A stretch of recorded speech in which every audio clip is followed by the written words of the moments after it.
보셈의 거꾸로 한국사 시즌2 그 11번째 시간입니다. 임진왜란 이후에 전국의 변화와 전후 복구 정책, 그리고 광해군의 중립외교와 인조반정, 그리고 시간이 되면 호란의 발발까지 살펴보도록 하겠습니다. 선조 때에 사림들이 권력을 장악하게 되죠. 그러면서 사림이 곧 붕당을 형성하게 됩니다. 동과 서인으로 갈라지죠. 이 동인은 다시 남인과 북인으로 갈라지고요. 서인은 뒤에 노론과 소론으로 갈라지게 됩니다. 그런데 이들 세력들의 붕당의 그 뿌리를 살펴봤더니 남인은 퇴계 이황의 제자들, 북인은 남명 조식의 제자들, 노론은 이이 율곡이, 소론은 성혼의 제자들이 중심이 되었습니다. 그 중에서 이렇게 남명 조식의 제자들이 임진왜란 때 의병으로 큰 활약을 하게 되죠. 북인들이 큰 활약을 펼치게 됩니다. 그 대표적인 사람이 누굽니까? 의령에서 의병투쟁을 펼쳤던 곽재우, 홍의장군 곽재우죠. 이러한 북인들의 지지를 받아서 광해군은 드디어 선조의 뒤를 이어 왕에 즉위하게 됩니다. 광해군은 임진왜란 때 조정을 둘러 나누는 분조에서 큰 활약을 펼쳐가지고 이미 세자로서 다음 차기 왕권을 잇는 것으로 약속되어 있었지만, 예정되어 있었지만 변수가 생겼었죠. 영창대군이라고 하는 적통대군이 태어나게 되면서 선조가 또 다시 결혼을 하게 됐거든요. 새로 맞이한 중전으로부터 영창대군이라는 적통대군을 낳으면서 광해군의 그러한 왕위를 잇는 것에 대해서 좀 흔들리는 상황이 생겼습니다. 이때 이제 임진왜란 때 큰 기여를 했던 북인들이 광해군을 지지해서 광해군은 왕이 될 수 있었던 거죠. 광해군은 여러 가지 전후 복구 정책을 펼칩니다.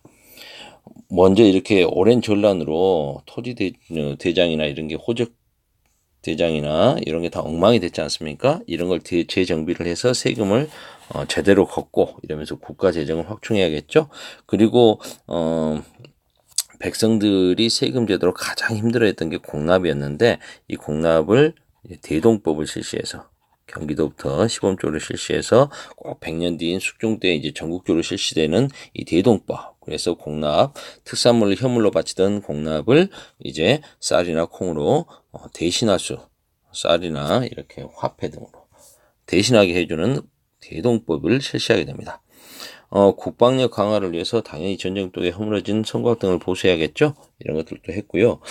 그 다음에 지금 뒷부분에서 나오고 여기에서 좀 안 나오는데, 북쪽의 상황이 좀 어지럽기 때문에 광해군은 북쪽의 모든 군사력을 집중하기 위해서 남쪽을 좀 안보 면에서 좀 안정을 시킬 필요가 있었습니다. 그래서 일본과 국교를 재개하게 되는 거죠. 일본과 국교를 재개하게 됩니다. 무엇을 통해서? 기유약조를 통해서. 그래서 남쪽을 안전하게 하고 북쪽을 보는 것도 하나의 국방력, 안보 문제라고 할 수 있겠네요.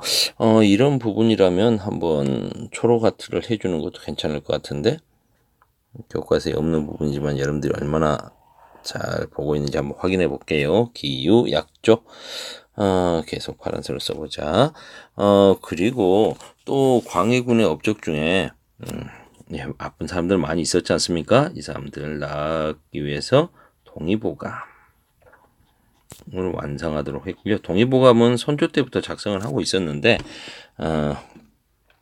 이제 이때 광해군 때 허준에 의해서 완성이 되게 됩니다. 허준이 이제 그 전부터 쓰고 있었지만 광해군이 이제 적극적으로 밀어줘서 귀양가 있는 허준이 완성을 하게 되는 거죠.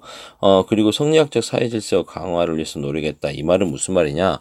외란 때 죽었던 이렇게 충신과 연료들을 추앙하는 작업들을 지속적으로 펼친다는 소리입니다. 나라에 충성하라, 이거 아니겠습니까?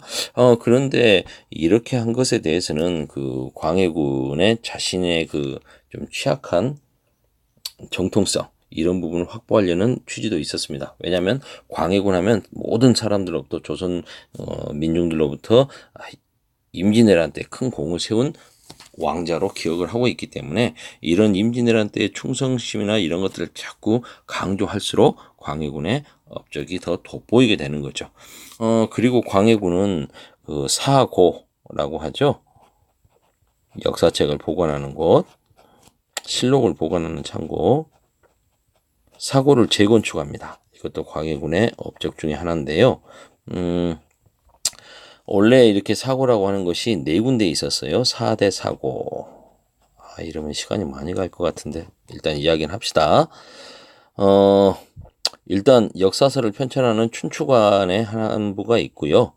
하나만 있어가지고 역사를 보존할 수 없으니까 이제 분산해서 혹시 하나가 불타버리면 이제 다른 것에 있는 것을 대신하기 위해서 사본을 여러 개 만드는 거죠. 그래서 충주와 성주와 전주 이렇게 네 군데에 분산해서 역사책을 보관하고 있었습니다. 근데 임진왜란 때 그만 다 불타버리죠. 하나만 남습니다. 전주 사고에 보관하고 있던 실록만 남게 되죠. 그래서 전쟁이 끝나고 나서 이걸 다시 5군데로 5대 사고로 재건축해가지고 이제 춘추관의 한부 그리고 이제 깊은 산속에 넣었습니다. 태백산에 한부 그리고 오대산 강화도 정족산 그리고 전라북도의 그 만리산이 진안 거기에 적상산 이런 곳에 보관을 하는데요. 춘추관에 보관해왔던 것들은 나중에 이괄해한테 또 불타버리고 태백산에 지금 보관해놨던 것들은 현재는 저 부산 국가기록원 부산지원에 보관돼 있습니다. 오대산에 보관돼 있었던 게 제일 상태가 좋았다는데 이건 일제시대 때 일본이 총독부에서 가져갔다가 일본으로 반출합니다. 근데 일본에서 도쿄에 그 관동 대지진이 일어나면서 많이 불타버리고 일부 남아있던 것은 2006년도에 반환돼서 현재 그 고궁박물관에 보관되어 있는 걸로 알고 있습니다. 정족산보는 서울대 안에 있는 규장각 한국학연구원에서 가지고 있고요. 적상산에 있던 것은 한국전쟁 때 6.25 때 북한군이 가져갑니다. 그래서 현재 이건 김일성 종합대학에 보관되어 있습니다. 시간이 많이 가네. 빨리 갈게요. 이 왕이 된 광해군은 외교적으로 탁월한 모습을 보인 것으로 평가받죠. 광해군의 중리외교. 당시 이렇게 명나라는 이제 만력제 3대 역이라고 그래가지고 세계 큰 전쟁 그 중에 하나가 이제 임진왜란 때 우리를 도와준 게 되겠습니다. 이런 것들로 인해 가지고 국력이 많이 쇠퇴해져 있었습니다. 이런 상황에서 이제 만주 지역에서 여진족의 걸 좀 통일하면서 여진족의 부족 단위로 흩어져 살고 있던 여진족 세력을 규합하여 통일한 누르하치가 후금을 세우게 됩니다. 금나라를 세우게 되는데 이제 12세기 금나라와 혼동할 수 있기 때문에 후금이라고 부르는 거죠. 근데 이제 명나라도 이 후금을 좌시할 수가 없어서 후금을 치기 위해서 군대를 일으킵니다. 이런 상태에서 이제 광해군은 중리외교를 펼치면서 어떻게든 이 두 사이의 싸움에 끼어들고 싶지 않았던 거죠. 광해군 중리외교. 그런데 광해군과 북인 정권은 서인들, 야당이지만 세력이 셌던 서인들로부터 계속해서 공격을 받습니다.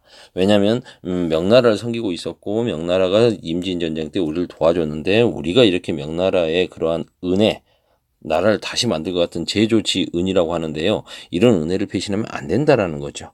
그래서 광해군은 어쩔 수 없이 강홍립에게 13,000의 병력을 주어서 그게 이제 조선으로서는 긁어모을 수 있는 최대한의 군대였습니다.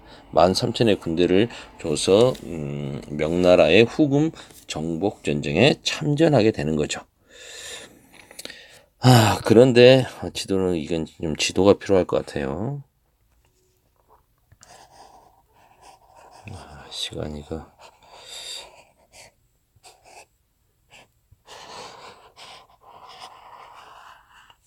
명나라는 10만 명의 군대를 동원해 가지고 후금을 치러 가고요. 후금도 뭐 6만 명으로 추정되는데 병력을 거느리고 자신들의 사활을 건 한판 전쟁을 요동에서 펼치게 됩니다. 요화라고 하는 강이 이렇게 있으면 그 전투가 바로 사르후 전투인데요. 당시 우리나라 군대 13,000명까지 포함해서 10만 명의 명나라, 조선, 그리고 이 이야기까지 하면 굉장히 길어지는데, 여진족 중에서도 건주 여진이 있고 야인 여진이 있고 그 다음에 해서 여진이 있는데요. 이쪽에 해서 여진은 이 후금하고 사이가 안 좋았습니다. 건주 여진하고 좀 사이가 안 좋았고, 예, 그리고 이쪽이 이제 우리가 많이 아는 야인들이 쳐들어왔다 할 때 야인 여진이 이쪽인데요. 그런데 이 해서 여진은 후금과 경쟁을 하고 있는 사이였기 때문에 명나라를 도와줍니다. 그래서 해서 여진의 군대, 조선의 군대, 명나라의 군대 등이 이제 4개의 큰 길로 후금을 치러 가는 건데요. 후금의 군대가 이제 여기에 대해서 반격을 하면서, 뭐 반격이라보다는 방어를 하면서 사르후 전투에서 큰 승리를 거두고 명나라 군대를 괴멸시키게 되죠. 물론 우리 강홍립이 참전했던 전투는 이쪽 지역보다는 이쪽 좀 아래쪽에 부차라고 하는 곳에서 벌어진 부차 전투입니다. 근데 사르후 전투라고 통칭하는 이유가 이 일대에서 일어난 크고 작은 아주 큰 4개의 전투를 다 묶어서 사르후 전투라고 합니다. 근데 이 전투에서 패배하면서 이제 후금은 요동 지역을 완전히 장악하게 되는 것이고 명나라는 쇠퇴하게 되는 것이죠. 시간이 12분이나 돼버렸기 때문에 선생님이 이건 이어서 다음 시간에 다시 설명을 하도록 하겠습니다.